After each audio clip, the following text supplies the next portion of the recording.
Fitness Art. I am your host, Rob Lee, and I'm here in Philadelphia on location. And today I have the privilege of being in conversation with activist, author, and notably chef. Please welcome Chef Kurt Evans. Welcome to the podcast. Thank you, man. Thank you for having me here today. I'm really excited to be here and chop it up with you today.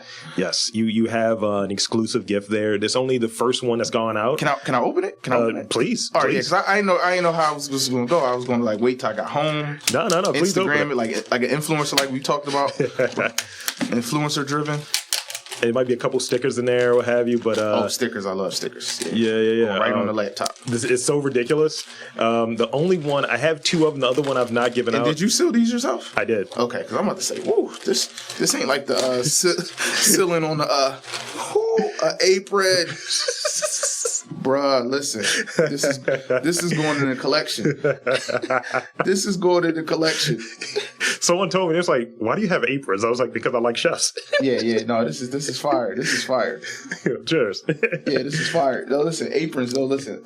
I collect these like jerseys, like aprons. Like anytime I do stuff like, so this is going in like I do food and wine. I do James Beard stuff, and I do like competitions and all that. Like, I did this podcast and I got an apron. Like literally, I have like all my aprons and anything from events. So like, I just start like wrapping them. I might even have to frame this, John. I hang up microphones, right? When I'm done with them, it's like, I'm retiring this mic. Yeah. Like, just walked out the booth and spit some fire. You know, this mic is done. It's like that bit when Jimi Hendrix burnt the guitar. It's like, there's nothing left in this one. There's nothing left in this one. There's nothing left in this mic. So before we get too deep into the conversation, I want to open it up with something that either you're going to be terrified about, but you already said you got a hot 16, or you're going to have on deck. Give us the Kurt Evans story. Tell us the story and like ultimately, how we get here. And I got some bullet points in there, but I at least want to start off with just a really general kind of elevator pitch story.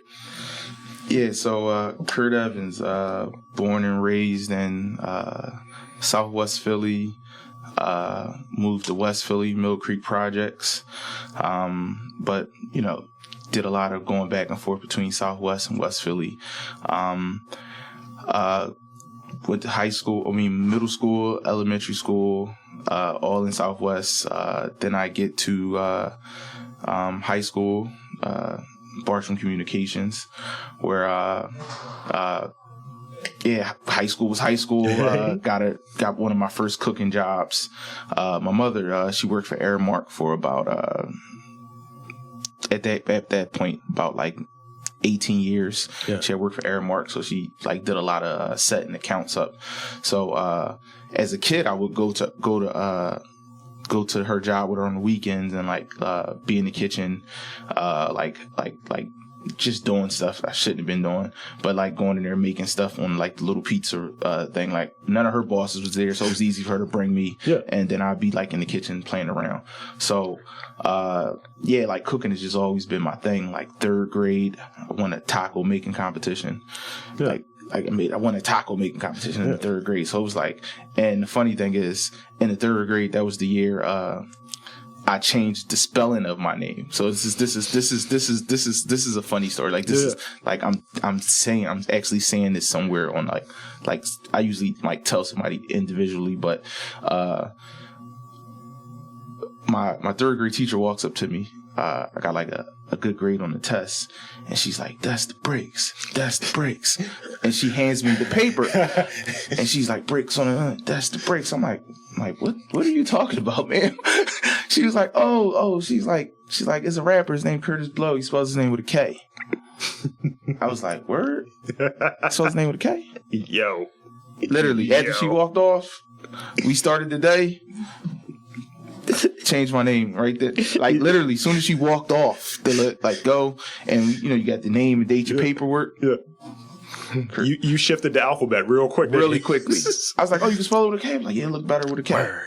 So then it was like, now everybody like called. It got to the point where it's like through life, people's called like my friends was calling me K.E. like Kurt Evans, like, K.E., and like it just stuck with me. So like school records. Yeah. Like if you like look my name up in the school system, since the third grade it's been spelled with a K. So like diploma's got a K on it. Yeah.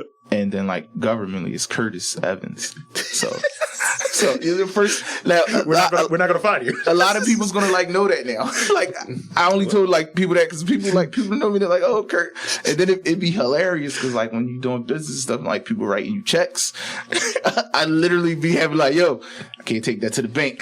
I mean, when people come back to me when I'm getting like funding and things of that nature, I have to use the full government, and it's like my name on here is part of my full name. Yeah, and they're like, yo, so what's the rest of your name? I was like, oh, snap, boom. But one of the things I wanted to do was this Hannibal Buress bit when he was like, I want to say Hannibal instead of Hannibal. Yeah. And I want to put like an accent over the E in Robert. Robert. Yeah. Then suddenly I'm French. And French. Yeah, now you're French. So, yeah, so like pretty much that's it. And like I said, cooking came very easy to me from growing up. My father, he grew up in the South, then he moved to Connecticut. And when he moved to Connecticut, pretty much spent my summers up there and did a lot of country boy stuff like hunting, fishing, swimming. Yeah.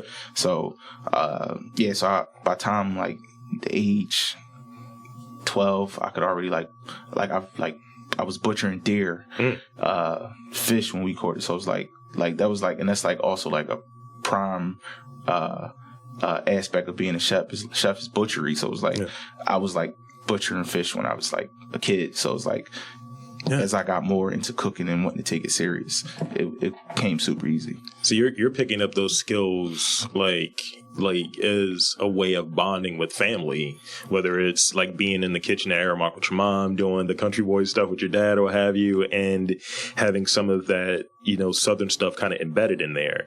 So you also, I read that you've honed some of your skills in just being in many of the kitchens here locally. Yes. So what would you say your like first professional job was? Like, tell me about that.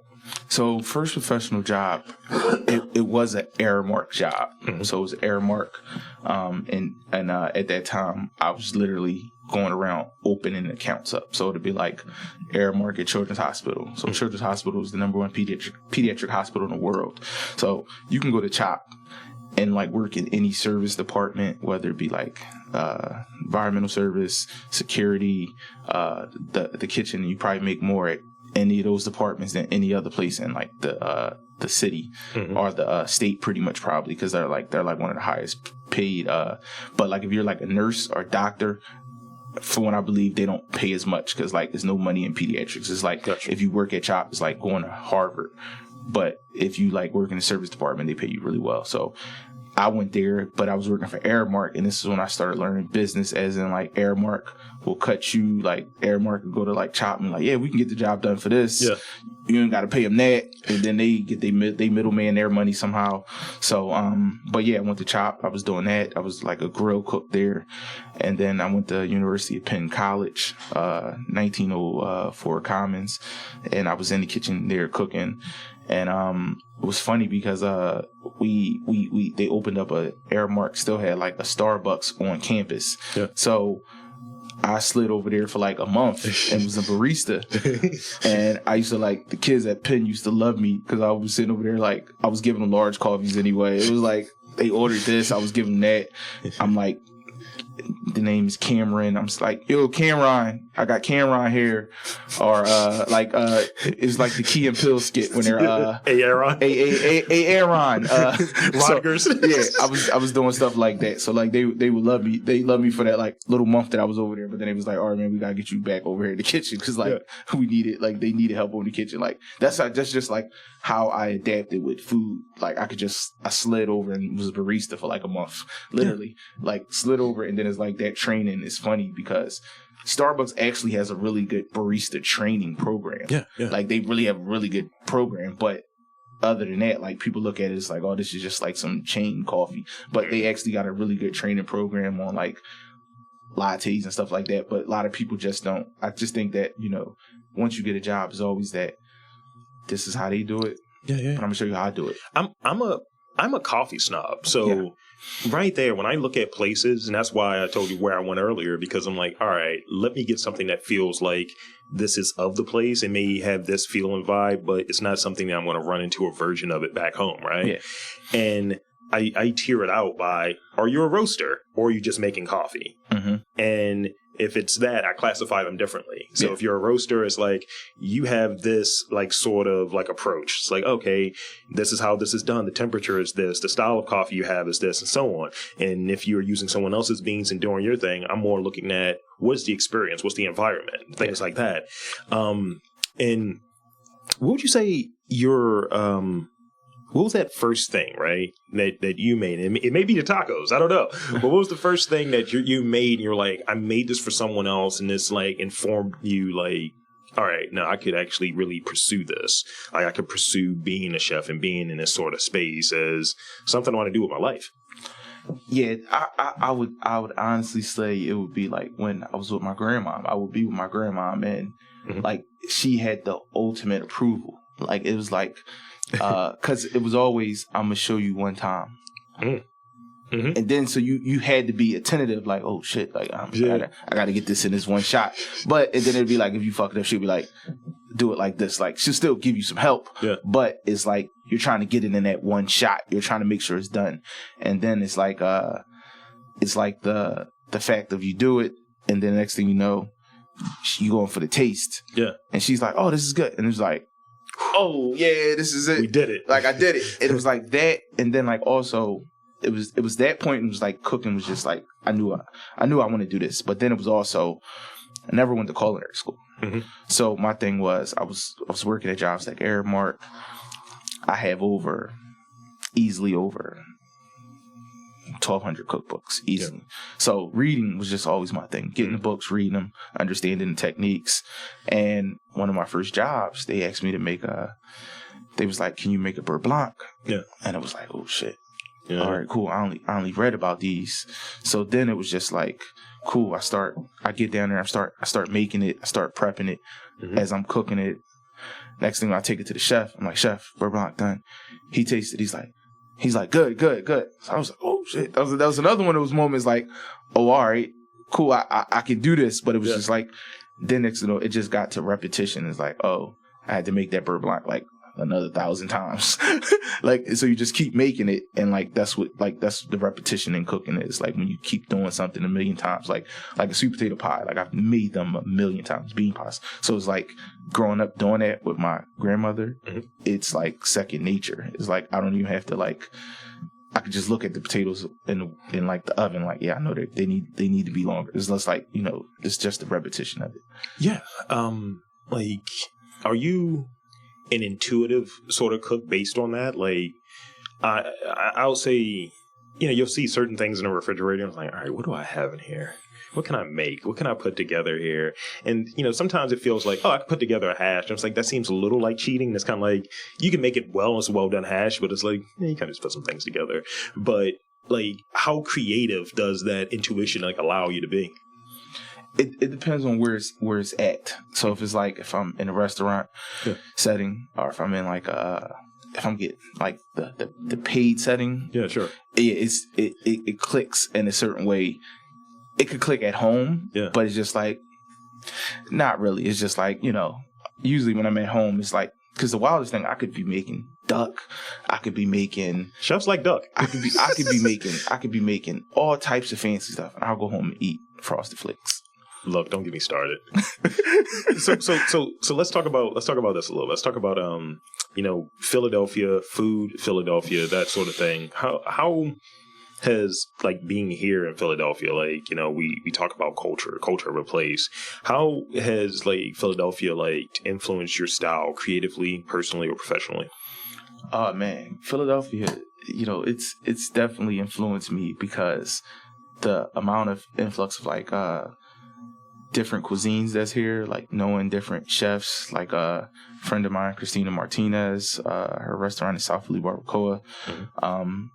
Even over the pandemic, in the beginning phases, they bring their lamb in, like, so they slaughter their lamb, and it'd be about like 30, 40 lamb, and slaughter all of them. So get there, and just learning technique. Technique is always important. So you go places, you learn technique, and like we'll cook with her, get to like understand their culture, you know, where they come from, things.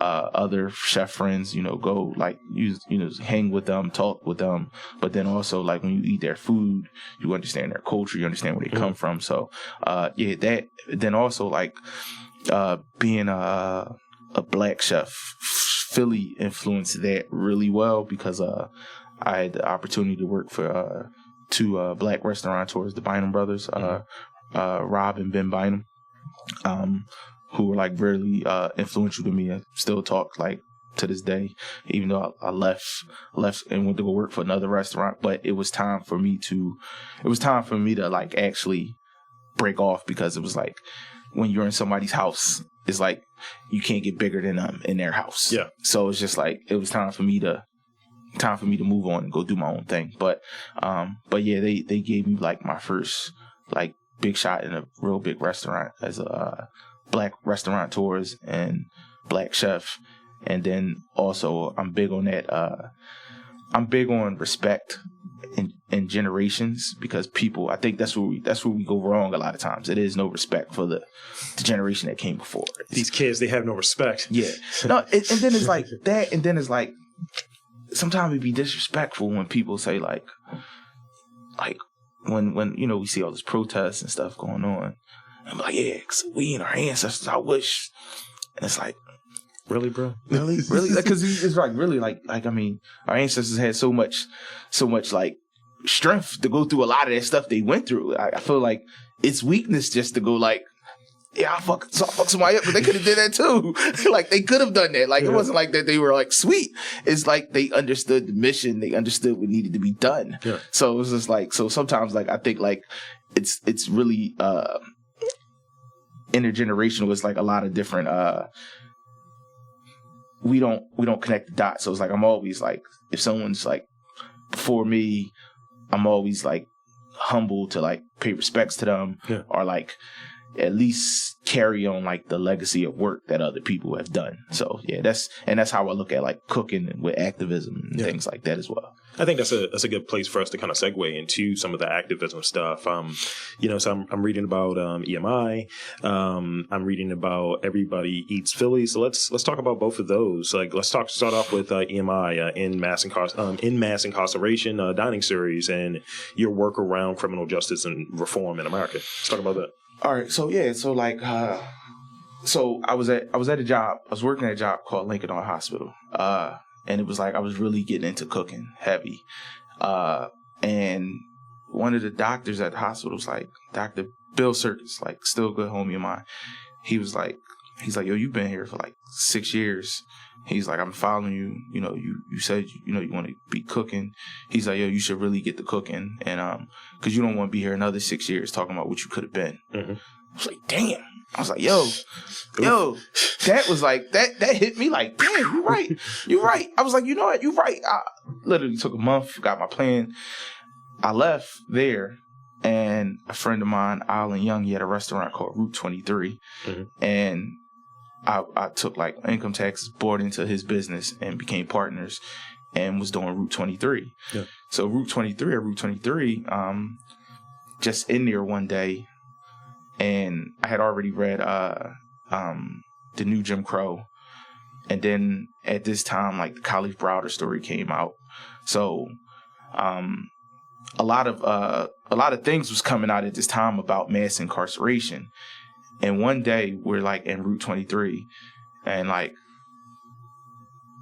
4 PO officers came in because everybody we hired was formerly incarcerated. Yeah. So it was just like, and these were people we knew. Right. Like our friends, it was like, yo, I need a job. So I started talking to Al about it, and I was like, yo, he's like, if we don't hire them, who will?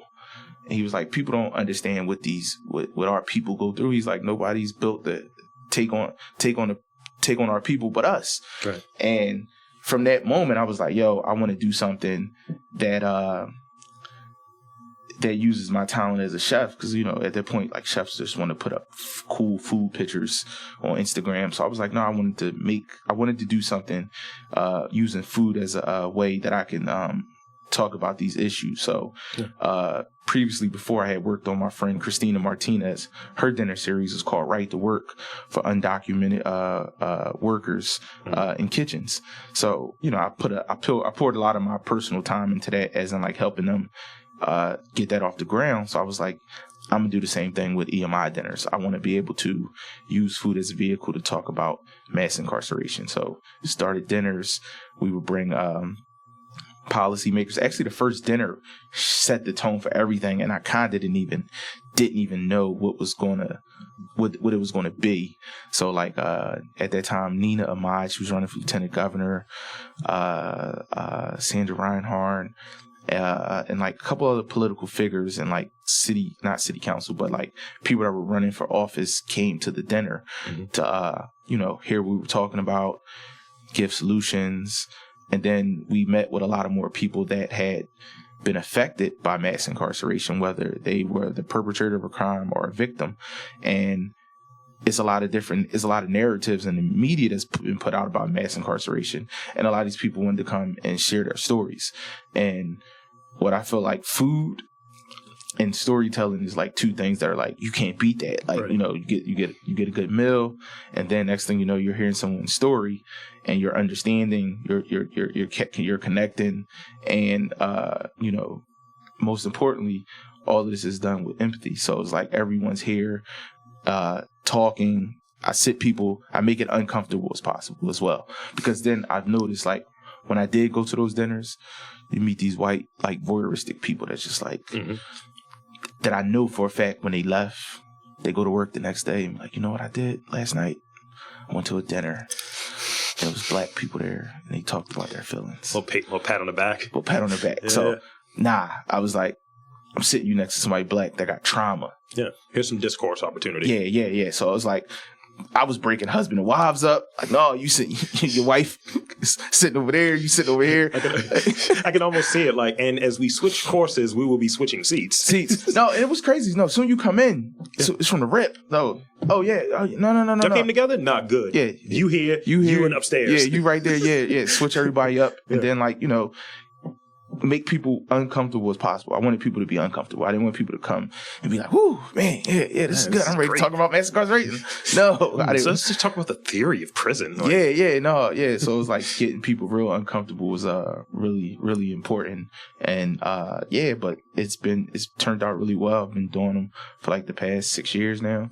So actually, I'm moved into a new phase of them this year, where it's called Stories of Resilience. Yeah. And we've been every dinner always had someone that has been formerly incarcerated host the dinner. Pretty much come tell you their story, tell you what they've been through in their life.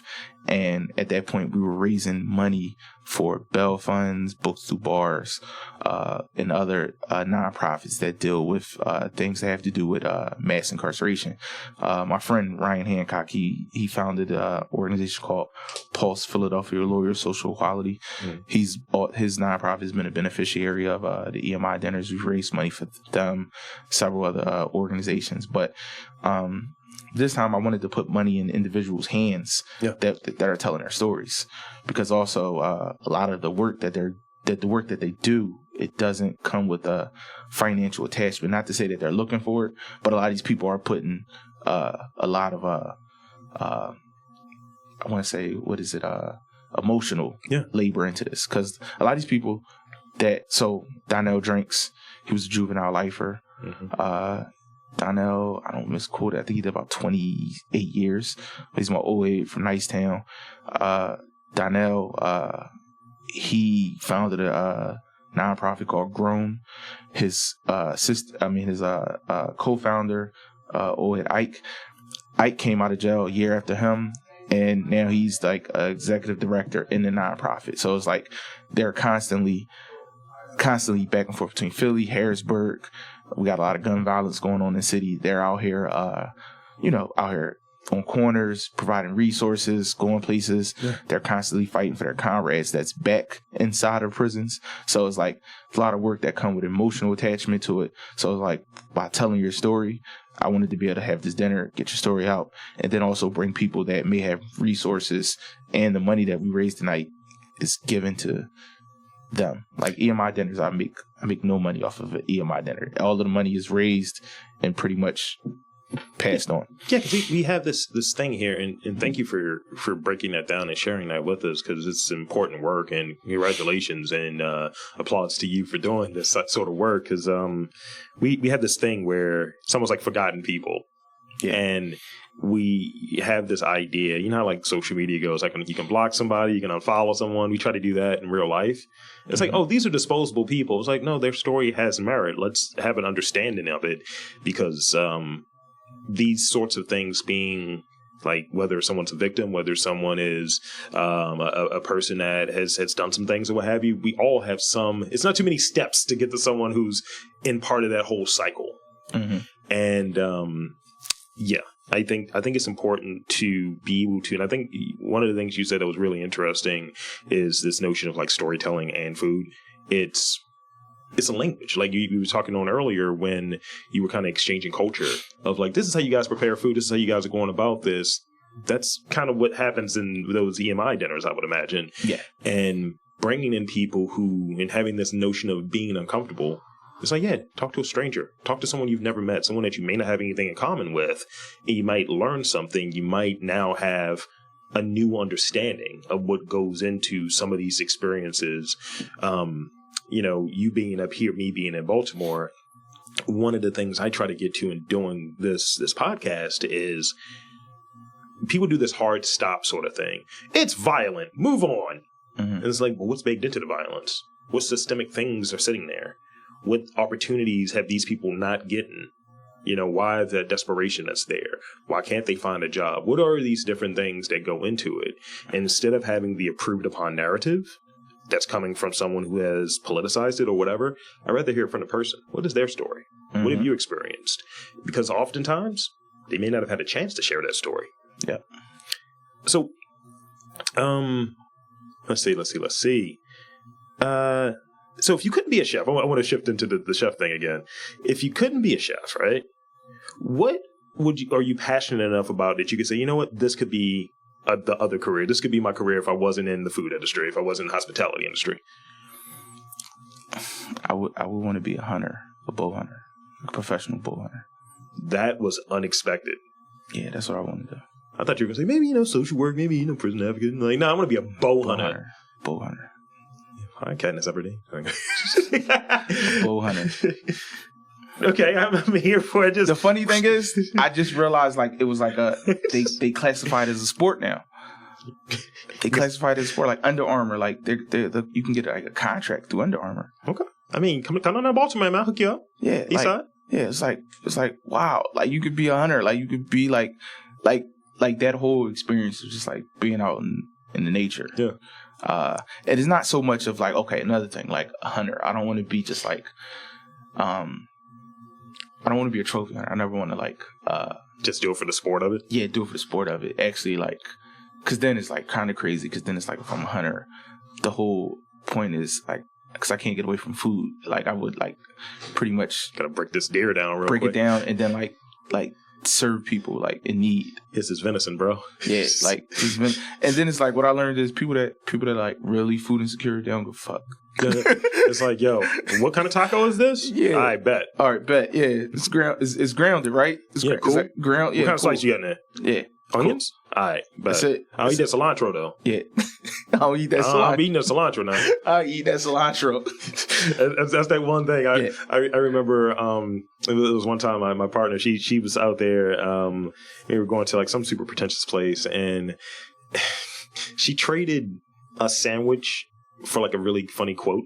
Mm-hmm. Like, it's like there's a guy who was like outside or what have you, and he was just like hungry, and she had like this sandwich that ultimately was going to her son, and she was like, I should give it to him. And I was like, you do what you do, like, come in here if there's something goofy happening, because it's just like East Baltimore. So she gave him the sandwich, and he was like, man, he was looking at this guy across the street. He's like, yeah, thank you, man, for doing this. I'm looking at this guy, and his, pants are hanging off his butt. I don't know why, usually, I wouldn't be advertising like he is or what have you. This guy's out here advertising. Somebody might go in his pocket, if you will. And I was like, wow. I was like, that's the quote? I was like, wow. I was like, that quote, that idea that he presented there, that stream of logic has stayed with us. And food was part of it. You know what I mean? Like, we learned this from exchanging food. This guy could have just been like, thanks, and kept it going. Yeah. But he was like, I need to chime in. Here's something that's going to stick with you. And it stuck with us for like 2 years. That's a bit now that we kind of use in conversation. That someone's going to go in and they may take your belongings out of your wallet. I don't know. So let's talk about obstacles. How do you, when you encounter an obstacle, right? And I'd imagine like in working with some of the work that you're doing in terms of activism, people are talking about obstacles within their lives, obstacles that have really, you talk to somebody that's like, yo, I've been away for almost 3 decades. That's a big obstacle when it comes to when you're out, you're, trying to adjust to what life is now.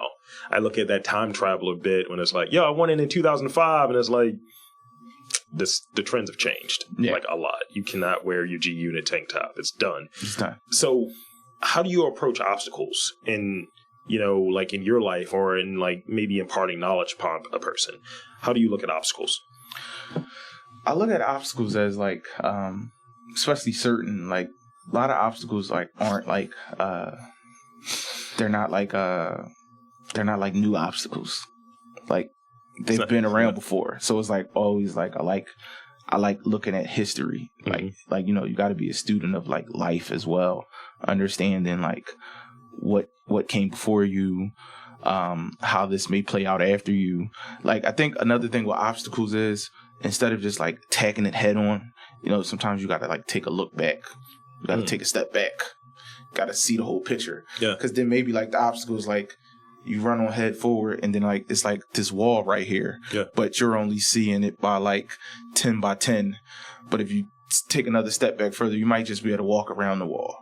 It's like the iceberg kind of analogy, right? Where you look at it and you're like, I see all of it. Let me go after this. And you're like, I didn't look at it long enough. Yeah, you didn't look at it long enough or far enough. Yeah. So I think that's how I like to like look at any situation. I'm not too much a hot-headed person, where it gets to the point where it's like, I got to make a decision on something now. Yeah. I look at time differently. Like people,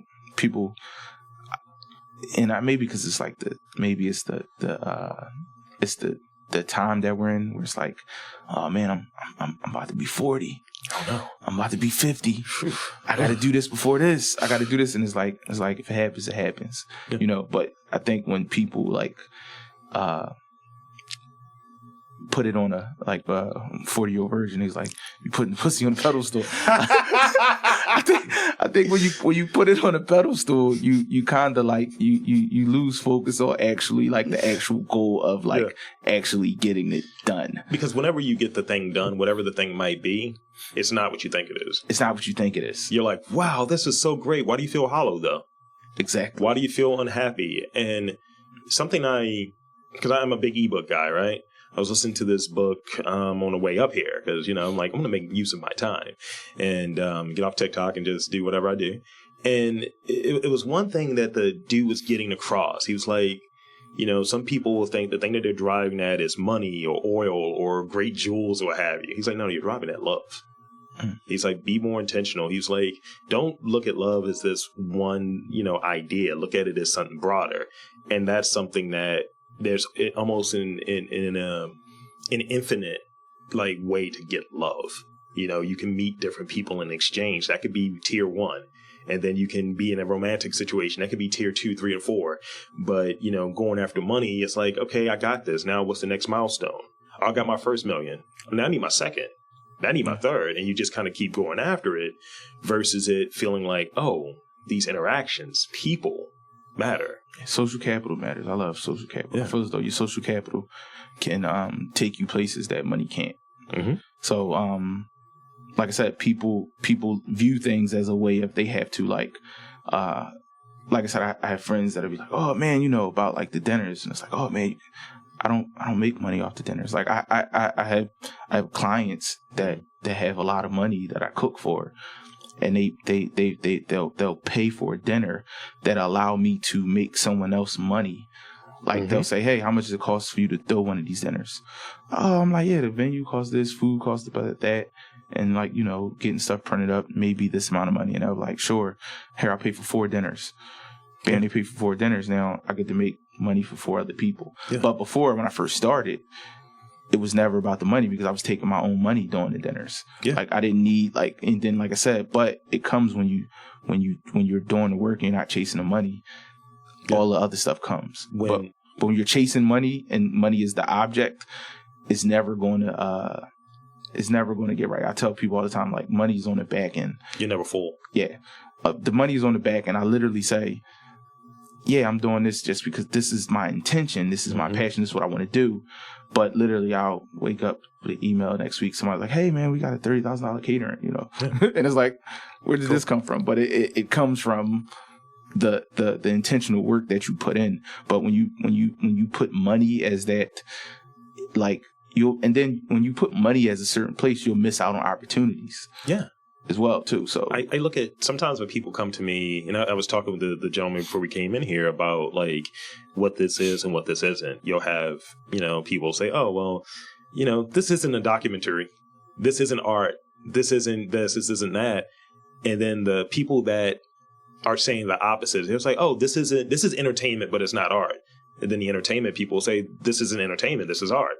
And you're doing this back and forth. And at the end of the day, you're just doing it. Like, I'm just doing these conversations. And then you have this other side of people. Oh, why haven't you scaled that yet? How are you monetizing it? It's like me having the conversation is the monetization of it for me. That's the thing that has more value. And it's like, we literally just met. You didn't know me from anything. You're like, who's this random guy that hit me on LinkedIn? And then you checked out something. It's like, oh, no, this is legit. Yeah. And this is a thing. Because you get a bunch of random people in your LinkedIn. LinkedIn has become like Facebook / business. Like, it's so fake on LinkedIn. People are more receptive though to talk though. Yeah. I will say that. But it's just like what cracks me up on LinkedIn, somebody put a post up, right? Then like you just go to the comments and it's like, congratulations, blah, blah, blah. It's like, yo, shut up. Like, yeah. Or remember the thing with the titles? It's like, I'm a food evangelist. Shut up. Shut up. Get out of here. It's like everybody is doing that. And it's like, that's one thing that I like. I literally get a kick out of that. I love doing that. I don't really like titles. Like I did this exercise where it was like, I had a little stint in New York where I was living up there because I was the executive director for a nonprofit called Drive Change, and we were teaching formerly incarcerated youth ages 18 to 25 culinary skills. Like I was teaching kids that was like coming directly out of Rikers, and it related like because of the Khalif Browder story. Like I really took those kids like personal because it was like I remember hearing that story about how he spent on Rikers and like talking to a lot of these kids. So literally we had an event and it was like we all had name tags, but it was just like put your name on it, don't put your title, just to see how people treat you. Yeah. And like people like I'm the director. People want to get to know you. Like, oh, you're the director. How you? And it's just like, yo, just get to know people. Like. The funny thing is I've met so many people in my life that are like really like important people, but I've met them just by like conversation, like having conversations, regular conversations, and like, oh snap, the next thing you know, oh you do that, and I'll say this, and that's pretty much the wrap of the real questions. I got some rapid fire ones I want to throw your way, but I'll throw this out there that falls into that vein. I was going to an event, right, where me and a group of my peers were being acknowledged for a certain accolade within Baltimore, right? And just random person was in the line thinking that I'm like giving out tickets. Like I'm the person that's taking the tickets.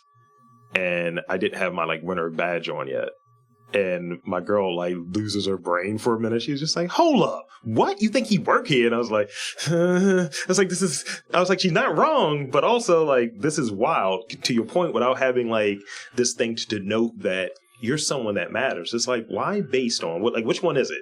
Is it the blackness or which part is it that I'm somehow subservient to you?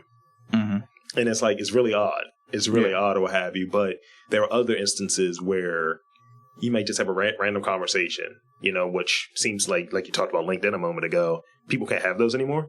Yeah. You can just have a regular conversation like, yo, this is weird, right? Yeah, I know.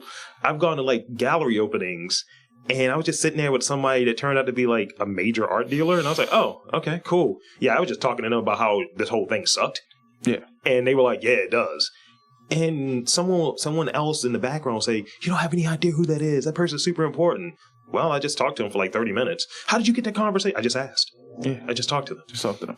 And like you said, the thing on LinkedIn is people go on LinkedIn to find people. So it's like, hey, you want to do something with Nike? Yeah. Now you go on Nike, you go on like LinkedIn, you type Nike, then you'll find like the executive director of this. So people just go on LinkedIn to follow people just because of... I think it's an inroad. Like, I can get in this way, when it's like you probably could get in talking to somebody else under 3-4 people under that just by having a conversation with them. Yeah, talk to the people that are more to your level. And, I have this thing of who's a decision maker, who can actually give me that sort of space. Because, sometimes you might go a little too high, might make that weird swing, like, I'm talking to the president. It's like, but you might want to talk to like someone that's in like marketing, or someone that's in like, a curatorial role that can kind of give you what you want. Because sometimes that person that's at the really top of a spot is like, they may not be able to give you the answers for what you're looking for. And it may be a terrible interview. They might be really good from my perspective.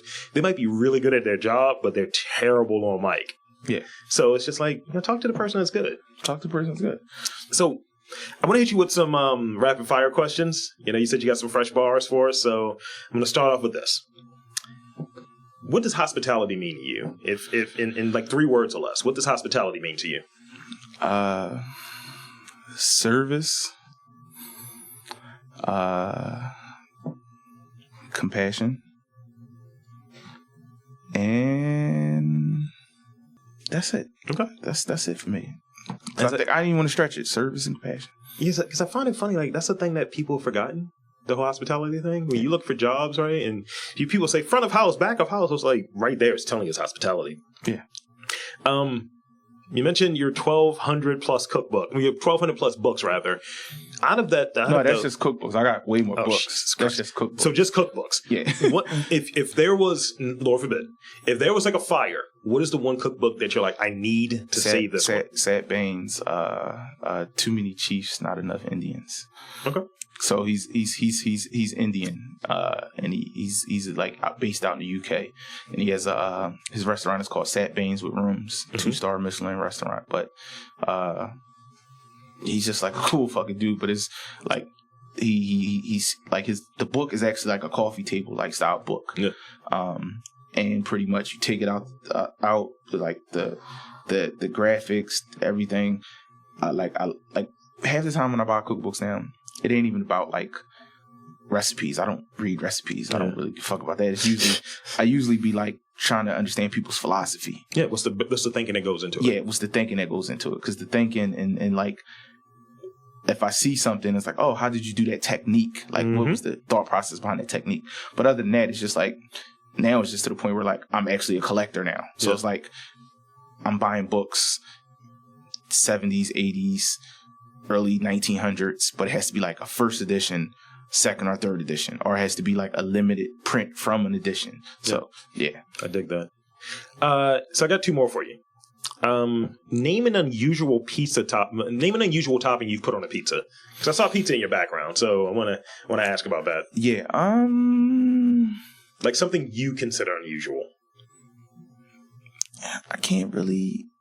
Just because nothing was really out of the box for me. I feel as though certain things, if you can put anchovies on the pizza, not too much is out of the box for me really. Because made a seafood pizza, but pretty much, but just the way that is with like sauce, like cheese, and actually like doing certain things, it pretty much was just like a cheese was baked on it first, and then the vodka sauce, and then it was like crab, shrimp, and then it was grated Parmesan cheese over top. So, but other than that, like nothing's really off limits. Nothing's off limits. I'm gonna put you onto my go-to pizza. I haven't had it in a while, but my go-to toppings, it's ridiculous.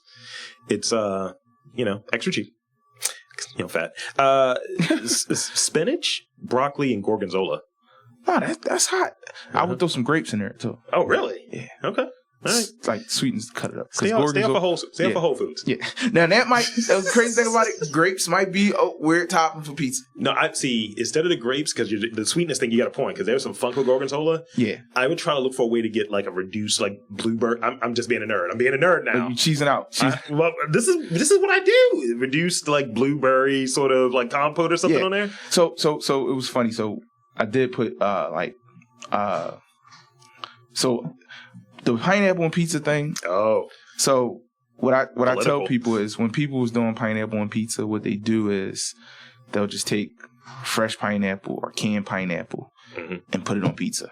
Then put it in the oven.